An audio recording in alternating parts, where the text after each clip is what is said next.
Aqueles que apreciam esportes de alto rendimento, em algum momento já viram que durante a competição, quando o jogo se acentua, já para o término da partida, muitos jogadores eles caem no chão sentindo dores extremas, que é conhecido como fadiga muscular ou cãibras, quando a musculatura ela é exposta a uma quantidade repetitiva de exercícios de explosão. Os músculos eles não aguentam e se comprimem, trazendo uma dor insuportável. Existem outros tipos de fadiga. Fadiga mental, quando nós colocamos a nossa mente ou usamos a nossa mente em demasia, estudando e de repente ela chega num nível de esgotamento. Há 3 anos e meio atrás eu fui apresentado a um tipo de fadiga que eu não conhecia, que é a fadiga adrenal. As glândulas adrenais, são glândulas suprarrenais, responsáveis por jogar adrenalina na corrente sanguínea em todo momento de estresse, de desgaste que você é demandado. E ao longo dos anos, exercendo o ministério, de repente eu comecei a ter alguns sintomas, como falta de ar e uma fraqueza inexplicável para alguém que tinha uma boa dieta e um bom condicionamento físico. E descobri então que eu estava com fadiga adrenal, que acabou desencadeando num transtorno de ansiedade generalizada. Foi um período muito difícil de se administrar. Mas a Bíblia também nos fala de um outro tipo de fadiga. E nós percebemos que, além dessa fadiga que envolve o nosso físico, é possível nós nos depararmos com a fadiga espiritual. Quando as nossas forças espirituais são igualmente drenadas e nós nos sentimos sem ânimo e vigor para absolutamente nada. Mas além de nos depararmos com essa situação, encontramos instruções da parte do nosso Deus para enfrentarmos tais momentos. E é por isso que eu quero olhar com vocês o texto do profeta maior Isaías, no capítulo 40, dos versos 27 ao 31.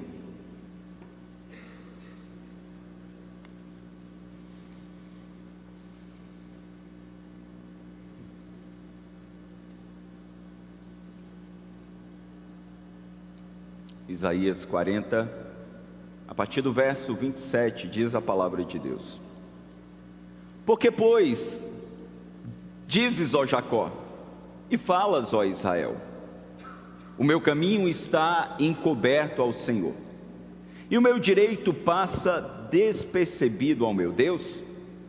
Não sabes? Não ouviste que o eterno Deus, o Senhor, o Criador dos fins da terra, nem se cansa, nem se fadiga? Não se pode esquadrinhar o seu entendimento. Faz forte ao cansado e multiplica as forças ao que não tem nenhum vigor. Os jovens se cansam e se fadigam, e os moços de exaustos caem. Vamos ler juntos o verso 31? Mas os que esperam no Senhor renovam as suas forças, sobem com asas como águia, correm e não se cansam, caminham e não se fadigam. Vamos orar uma vez mais? Deus, nós te adoramos por tua palavra que nos instrui. Ajuda-nos a compreender o que o Senhor deseja nos falar, quando a fadiga tenta tomar a nossa alma e os nossos corações. Fala-nos através da Escritura. Apesar de nós, Senhor, precisamos ser alimentados por Ti, e cremos que o Senhor o fará por Tua fidelidade, em nome do nosso amado Redentor Jesus Cristo. Amém. Infelizmente, irmãos, após a queda de Adão, estabilidade espiritual, constância, nunca foi uma realidade do ser humano. Em poucos momentos ou curtos momentos da história, nós encontramos o povo de Deus massivamente andando em fidelidade, constância e esplendor espiritual. Quando nós olhamos especificamente a história da redenção, o povo da aliança, a nação de Israel, nós percebemos que quando o Senhor os abençoava, livrava dos inimigos, trazia prosperidade, era uma questão de tempo e o povo declinava espiritualmente. Israel continuamente era tentado a confiar nos deuses das outras nações, nos deuses pagãos. E em todo o tempo o Senhor os admoestava, a partir do primeiro mandamento, eles não poderiam ter outros deuses.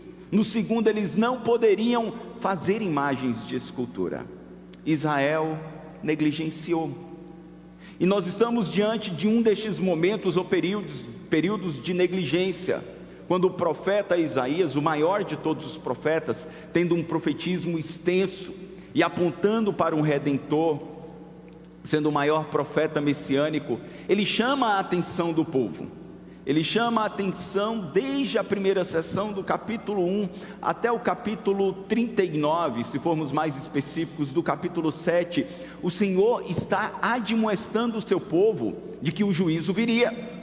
Eles seriam disciplinados, eles seriam corrigidos, porque tinham entregue os seus corações à idolatria, a confiança em deuses pagãos. Isso viria através de um cativeiro, alguns anos depois, cativeiro babilônico. Mas Deus, que é um Deus de graça e compaixão, Ele demonstra que Ele não traria apenas correção ao seu povo, mas Ele traria também restauração. E é quando, a partir do capítulo 40, o Senhor começa a falar sobre a restauração e a redenção final do seu povo. E no capítulo 40, o qual nós lemos, demonstra exatamente isso, irmãos, uma palavra de conforto ao povo que, estando sob a correção do Senhor, sob a disciplina do Senhor, agora estava cansado, exaurido espiritualmente, desgastados. E Deus demonstra que a sua correção ou a sua disciplina não era destrutiva, mas antes ela era pedagógica. Ela tinha um propósito de colocá-los de pé novamente diante do seu Deus. E aí, nessa condição de esgotamento da alma, nós encontramos algumas lições que Deus traz ao povo de Israel e que se aplica aos nossos corações. Uma primeira lição que eu percebo nesse texto, e através da experiência da nação de Israel, é que quando a fadiga espiritual nos domina o coração, nós somos questionados, ou somos tentados a questionar o cuidado de Deus. Quando estamos fracos espiritualmente, o nosso coração é tentado a duvidar do cuidado providencial de Deus. É exatamente isso que o profeta declara, o que o Senhor declara ao seu povo no versículo 27, quando o profeta diz: por que, pois, dizes, ó Jacó, e falas, ó Israel, o meu caminho está encoberto ao Senhor, e o meu direito passa despercebido ao meu Deus. Olha que interessante, porque ao longo de todo este livro, Deus exaustivamente usou a palavra caminho, no original hebraico, derek, que traz a ideia de que o Senhor conduzia a sua nação. No capítulo 8 Deus falou, capítulo 9, 30, 35, em diversos momentos Deus demonstrou que mesmo em face da inconstância do povo, o Senhor guardava e conduzia o caminho. Não o caminho genérico de todos os homens, porque a palavra fora dirigida a Israel e a Jacó. Deus intencionalmente demonstra uma relação pactual, um cuidado específico que Ele tem pelos seus, o que Jesus deixou muito claro na oração sacerdotal no capítulo 17, que era pelas suas ovelhas que Ele pedia, e não pelo mundo genericamente. Aqui o Senhor igualmente direciona a palavra para a nação de Israel, e diz: olha, povo meu, povo com o qual eu tenho um pacto, uma aliança, povo o qual eu tirei no meio da idolatria e dos pagãos, para andar em minha presença. Por que vocês dizem que o caminho pelo qual vocês estão sendo conduzidos está encoberto? Certamente as circunstâncias que Israel viveria, isso é uma palavra profética, Deus está falando de algo que ainda aconteceria.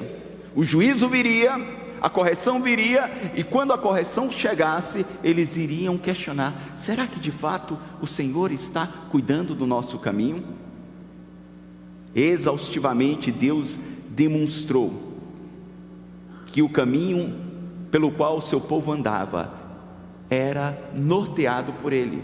E aí um outro questionamento acerca do próprio caráter de Deus, no verso 27, ele ainda diz: e o meu direito passa despercebido ao meu Deus, e a minha justiça.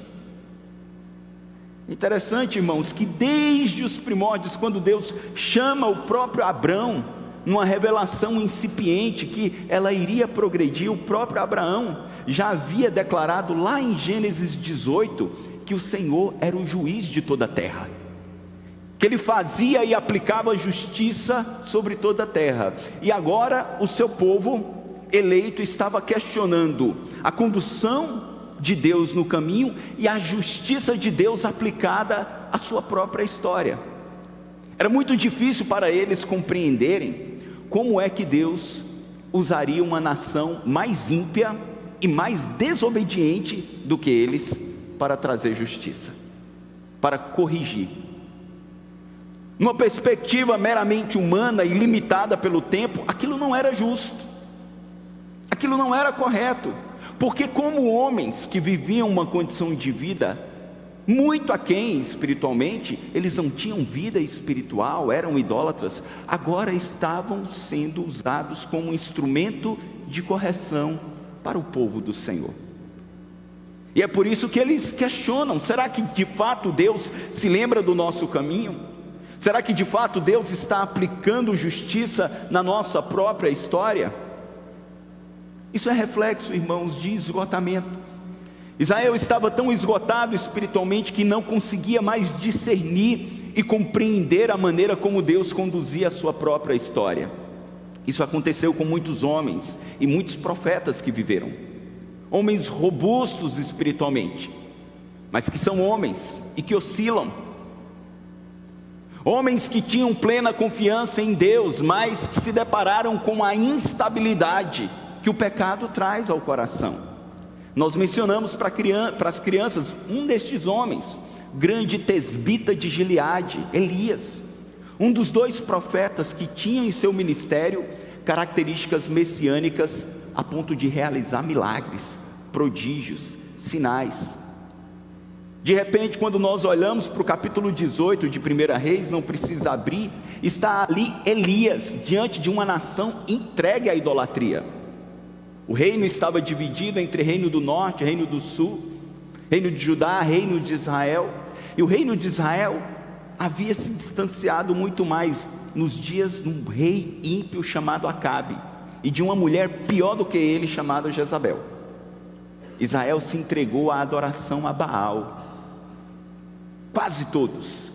A nação estava distante de Deus.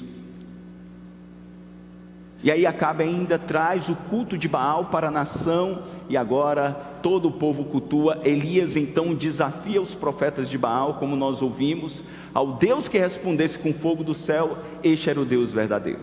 450 profetas clamam durante todo um dia, nada acontece. Deus opera um milagre extraordinário. Elias ora e fogo do céu desce. Pensem por um instante, irmãos, que experiência gloriosa. Orar e Deus milagrosamente mandar fogo do céu e consumir um holocausto.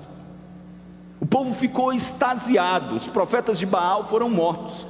Instantes depois, no final do capítulo 18, esse mesmo Elias, que havia profetizado sobre uma seca que não choveria e Deus providencialmente cessa a chuva, no final do capítulo 18, ele ora com uma fé admirável na providência de Deus, convidando o rei Acabe, diz: olha, prepara-te porque a chuva descerá. Ele ora e Deus manda chuva. Capítulo 19, poucos instantes depois, este mesmo homem que ora, fogo desce do céu, ora, chuva cai do céu. Depois de uma grande estiagem, ele se encontra esgotado diante da ameaça de uma mulher, uma única mulher, Um homem que enfrentou 450 profetas ímpios, místicos, feiticeiros, agora está estremecido diante de uma mulher. Há quem diga: você é pastor, porque quando a mulher dá para ser ruim, todo o inferno estremece. Maldade, irmãos, é a impiedade do coração do homem se manifestando. E aquele profeta agora havia chegado no seu limite, estava esgotado. Jezabel diz: olha, que os deuses façam comigo o que quiserem, se amanhã a essa hora eu não fizer com Elias o que ele fez com os profetas. Elias, esgotado, diz: Senhor, eu não sou maior do que os meus pais, eu quero morrer. É tão interessante como ele enfrentou circunstâncias tão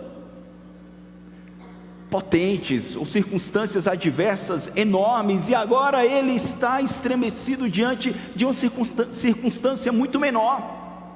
E é assim nas nossas vidas. Às vezes olhamos para trás e encontramos alguns momentos onde nós rompemos na força do Senhor, em momentos inimagináveis. Olhamos para trás e pensamos: como eu pude vencer isso?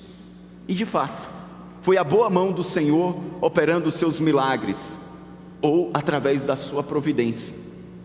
E às vezes, diante de situações tão pequeninas, nós estamos estremecidos, esgotados e sem ânimo algum para avançar. Mas é neste momento, ou são nestes momentos, que a tentação se apresenta, onde a dúvida começa a pairar no nosso coração, e nós começamos a pensar: será que Deus está cuidando do meu caminho? Será que a justiça de Deus se aplicará sobre a minha vida? São em momentos assim que precisamos nos lembrar das palavras de um profeta que profetizou durante o cativeiro. Jeremias, quando ele declara: eu quero trazer à memória o que pode me dar esperança. Era olhar para trás e perceber os grandes feitos do Senhor na sua própria história. Precisamos ter cuidado com a fadiga espiritual e quando estamos enfraquecidos, e não permitir que a incredulidade nos faça questionar o caráter de Deus. Nestes momentos, irmãos, de esgotamento espiritual, além de sermos tentados a questionar e duvidar do cuidado de Deus sobre o nosso caminho e da sua justiça aplicada, através desse texto de Isaías 40, nós somos lembrados de que a sabedoria do Senhor é eterna.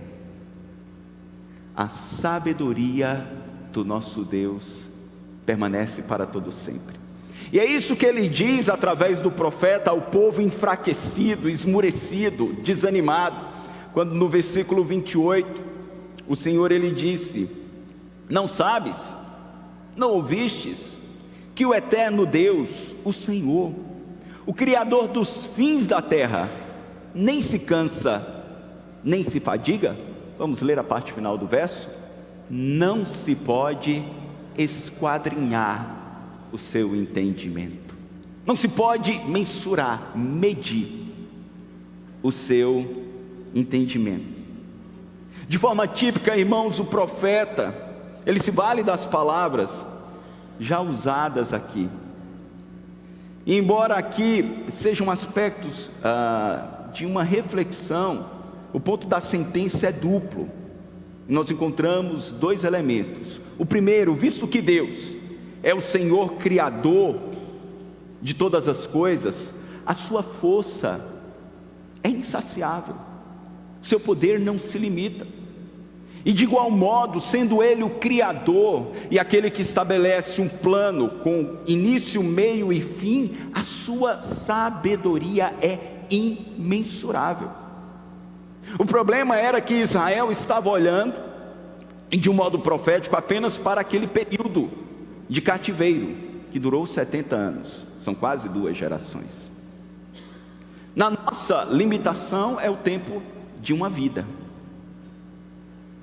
É um tempo onde o vigor se esvai, com algumas poucas exceções de alguém que vive uma boa qualidade de vida. Então não fazia sentido. Como é que Deus julga, tira o seu povo, os permite viver em cativeiro, tendo o templo saqueado, destruído, as muralhas de Jerusalém destruídas e o povo disperso? Não fazia sentido. Mas o Senhor demonstra ao seu povo que a sua sabedoria está para muito além. Como no próprio livro de Jó, nós encontramos, e se você abrir por um instante Jó capítulo 9, a partir do versículo 4, a sabedoria de Deus também foi colocada como suprema, num momento de profunda provação e dificuldade da existência daquele homem. Jó capítulo 9, a partir do verso 4, diz a palavra: ele é sábio de coração e grande em poder. Quem porfiou com ele e teve paz?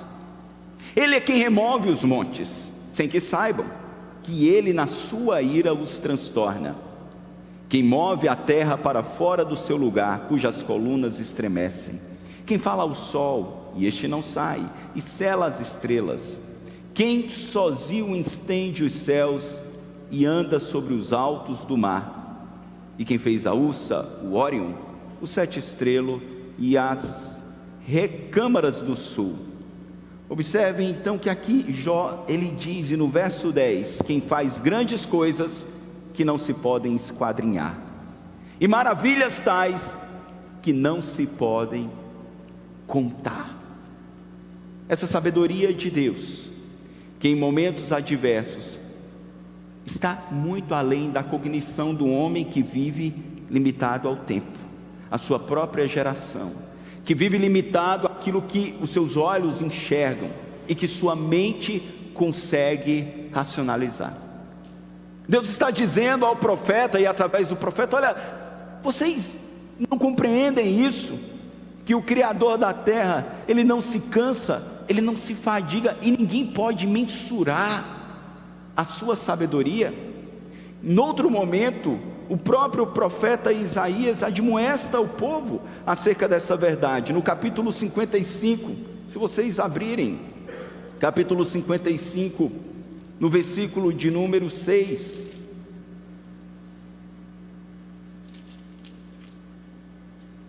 verso 8: porque os meus pensamentos não são os vossos pensamentos, nem os vossos caminhos, os meus caminhos, diz o Senhor.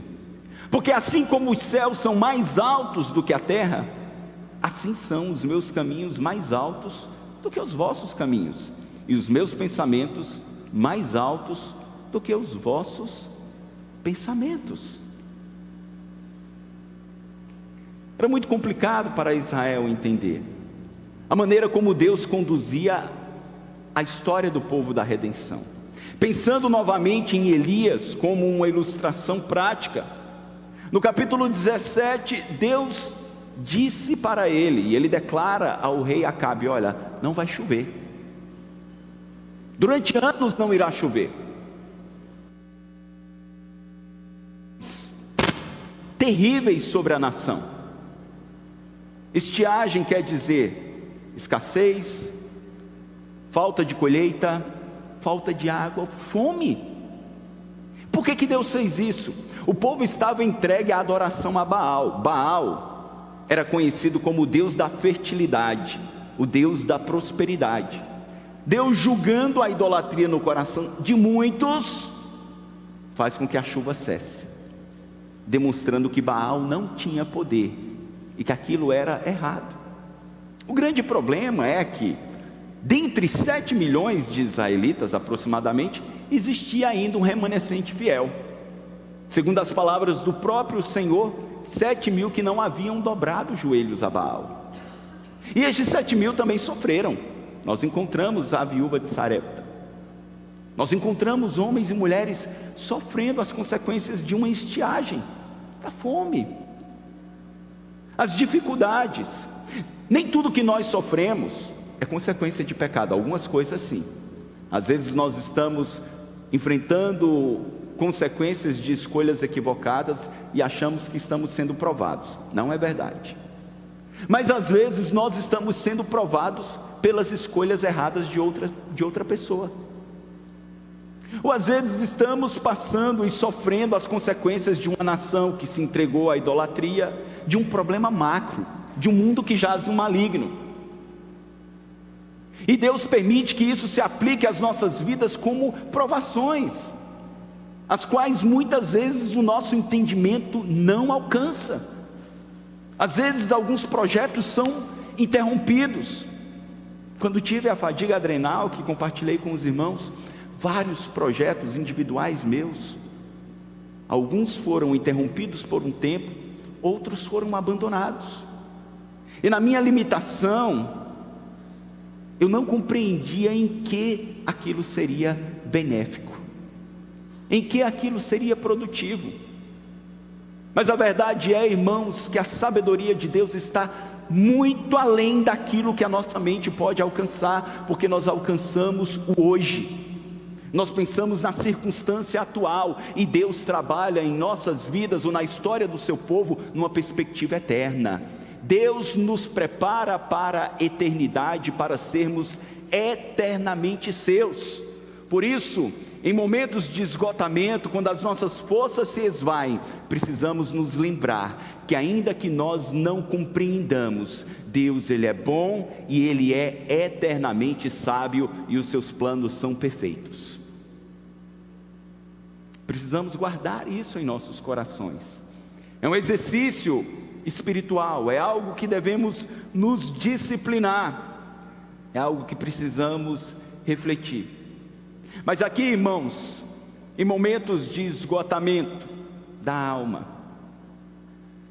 além da tentação que se apresenta, da lembrança que Deus nos traz da sua sabedoria, nós também somos confortados com a promessa de que Deus sempre traz renovo ao coração do seu povo. Deus sempre traz renovo à fé da sua igreja, do povo com o qual ele firmou uma aliança, um pacto. Para muitos, Israel merecia ser exterminado. Afinal de contas, depois de contemplar tudo aquilo que Deus realizara, os grandes feitos do Senhor, libertação, provisão, milagres, o povo ainda se entrega à idolatria. Mas Deus nos trata como filhos, e Ele não extermina filhos, Ele corrige, Ele aperfeiçoa, Ele instrui. E aí Deus traz esta palavra de conforto e de renovo ao coração do seu povo. Veja o que Ele diz a partir do verso 29 ao 31.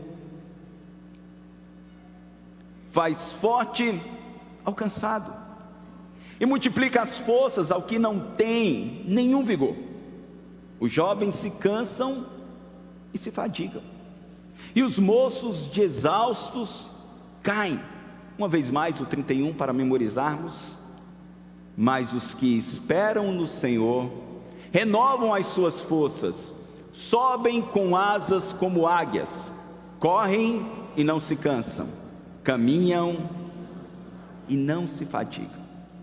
Aqui, irmãos, nós percebemos Deus contrastando, o seu poder glorioso com a limitação humana, e demonstrando que Ele jamais fica exaurido. Tendo Ele o eterno poder, Ele concede este poder a quem o busca, a quem confia nele.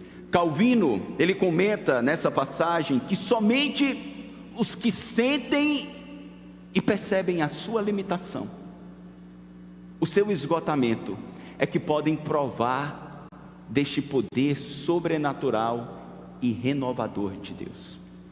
Enquanto o homem está envaidecido na sua própria arrogância, na força do seu braço, e pensa que pode administrar a sua vida por si só, fazendo do seu ego o seu próprio Deus, ou enquanto ele confia em falsos deuses, a sua força, ela se esvai e a vergonha, ela se estabelece. Mas aqui Deus faz uma promessa de que quando nós chegamos neste lugar de inadequação ou de consciência de limitação, é a oportunidade para provarmos deste poder de Deus que nos renova. E aí independe, porque Deus ele deixa muito claro que este esgotamento espiritual, ele alcança a jovens e velhos, a homens mais experientes e aqueles mais imaturos, porque é uma realidade da nossa condição neste mundo como igreja militante. E é nessa perspectiva que todos são convidados. E nós encontramos uma repetição aqui, onde ele diz: para o cansado, para o que fica exausto, existe sim renovo. A questão por trás dessa repetição, irmãos, é de que Deus não é contingente. Mesmo os mais poderosos homens, eles são contingentes, eles são limitados, eles se exaurem. Mas o poder de Deus não se limita. É esse o questionamento, ou esta acusação que os agnósticos tentam fazer contra o nosso Deus, em relação ao mal que se manifesta na vida de pessoas aparentemente boas, ou da injustiça. Quando eles dizem: olha, se Deus é realmente bom, por que Ele permite que coisas ruins aconteçam com seu povo? E se Deus é realmente poderoso, por que então Ele não interfere, não permitindo que o mal se apresente? E essa acusação tão limitada, na verdade, cai por terra diante da sabedoria eterna de Deus, que mima o seu povo para nos dar tudo o que nós queremos hoje, mas um Deus que trabalha em nossas vidas com uma perspectiva eterna, que ainda quando não nos dá aquilo que nós desejamos, Ele nos dá renovo da sua parte, quando reconhecemos a nossa dependência dEle. Elias provou isso. Se nós voltarmos para o capítulo 18, quando ele está ali esgotado, diante da 18 de 1 Reis, diante da ameaça de Jezabel, que ele pede a morte, ele não tem ânimo para mais nada, nem para orar. Nós não encontramos depois dessa palavra de Elias uma outra oração e súplica. Ele simplesmente dorme. E quando ele está dormindo, um anjo do Senhor se apresenta confortando, dizendo: levanta e come. Quando ele olha para o lado, ele encontra ali uma botija de água e um pão assado. Deus providencialmente envia um anjo. Elias come, volta a dormir, descansa, e o anjo novamente aparece para ele: levanta e come. Ele come novamente e bebe. E o texto sagrado nos diz que com a força daquela refeição, Elias, ele caminhou por 40 dias e 40 noites até o Monte Carmelo. Elias pensava que havia chegado o fim, mas a verdade é que aqueles que confiam no Senhor, aqueles que esperam no Senhor, podem ter a certeza de que Deus, em sua graça e em sua providência, Ele traz renovo e força para prosseguirmos até o fim, até onde Ele estabeleceu para as nossas vidas. Momentos de esgotamento são oportunidades para provarmos uma graça sobrenatural. Momentos de fraqueza espiritual são oportunidades para que nós percebamos que a força do nosso braço é limitada, mas que Deus, através do seu Espírito que habita em nós, nos faz ir além de nós mesmos. Como o próprio Paulo também, ao estar esgotado e pedir o livramento, o Senhor diz: Paulo, a minha graça te basta, o meu poder se aperfeiçoa na tua fraqueza. Esta graça gloriosa, irmãos, que Deus oferece ao seu povo, que Deus oferece à sua igreja, que Deus nos oferece hoje, em meio ao abatimento. O que precisamos fazer? Confiar não na força do nosso braço. E aí ele usa, voltando ao profeta Isaías, a imagem de uma águia, quando ele diz no versículo de número 30: os jovens se cansam e se fadigam, os moços de exaustos caem, mas os que esperam no Senhor renovam as suas forças, sobem como asas como águia, correm e não se cansam, caminham e não se fadigam. A ideia de subir, os comentaristas discutem se estenderão as suas asas ou voarão. E aí duas possíveis interpretações. Alguns dizem que a águia, algumas vivendo 80, 100 anos, elas passam por um período de renovação das suas penas a cada 10 anos. Outros dizem que é o ato contínuo mesmo, caminhar, correr e voar. E a habilidade que a águia tem de voar sob as tempestades, de transpô-las. Independente de qual seja a aplicação, Deus usa exemplos da natureza para demonstrar que a habilidade que Ele dá a seres irracionais, Ele pode nos dar uma habilidade muito além, baseada na confiança que temos nele, de termos renovo no nosso próprio corpo e na nossa alma, e de termos a força para irmos além de tudo aquilo que nos assola a alma hoje. Vamos orar? Coloque o seu coração diante de Deus. Talvez você esteja num momento de muito vigor espiritual, robustez, mas se lembre, amanhã o abatimento pode tocar a nossa porta. Um intervalo de tempo entre a glória e a exuberância espiritual de Elias e a sua depressão foi muito curto. E nestes momentos nós precisamos confiar de que a nossa força se esvai, mas não a do nosso Deus, de que o nosso ânimo sucumbe, mas a graça de Deus nos sustenta até o fim. Por isso, clamemos ao Senhor, busquemos dele esta maravilhosa graça.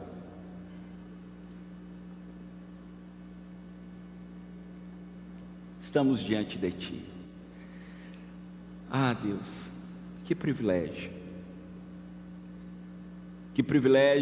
servirmos a um Deus que é ao mesmo tempo todo-poderoso, glorioso, majestoso e bom, sendo perfeito em tudo aquilo que planeja, sendo perfeito em não nos deixar como éramos, de trazer progresso, crescimento. E assim como o Senhor o fez na vida do teu povo, o povo da aliança no Antigo Testamento, o Senhor continua fazendo em nossas vidas. O Senhor continua a operar. Ajuda-nos, Senhor, em face das provações ou o sofrimento pedagógico que o Senhor nos traz, não questionarmos, ó Deus, o teu cuidado, não questionarmos, Senhor, a tua justiça. Ajuda-nos a submetermos-nos ou nos submeter à tua sabedoria que é eterna. Ainda que tantas vezes ela vá além da nossa, nós queremos confiar, ó Deus. E finalmente, renova-nos, Senhor. Renova o coração, renova o ânimo, renova o vigor espiritual, para que nós sejamos resilientes diante das lutas e angústias, para que possamos ter o contentamento da certeza de que o cuidado do Senhor é uma realidade. Renova-nos o coração, para que nós possamos subir nas alturas como águia, transpondo as lutas e dificuldades, ainda que elas continuem ali por um tempo, mas que a nossa alma esteja renovada, confiante no Senhor. É o que nós te pedimos, na certeza de que o Senhor, como Deus bondoso e Pai amoroso, fará infinitamente mais, em nome de Jesus. Amém.